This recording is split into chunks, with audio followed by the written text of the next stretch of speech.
Welcome to our video on discovering the Major Arcana cards in your tarot deck.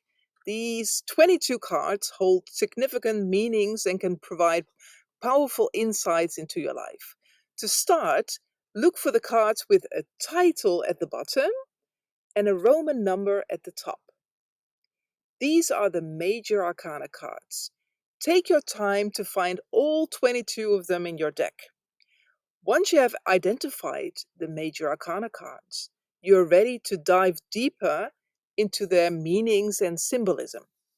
Each card represents a different aspect of life and can offer guidance and wisdom. Whether you're a seasoned tarot reader or just beginning your journey with the cards, understanding the Major Arcana can enhance your readings and bring clarity to your questions. Stay tuned for our next video where we will explore the meanings of each of the Major Arcana cards. Thanks for watching, and don't forget to subscribe to our channel for more tarot insights and guidance.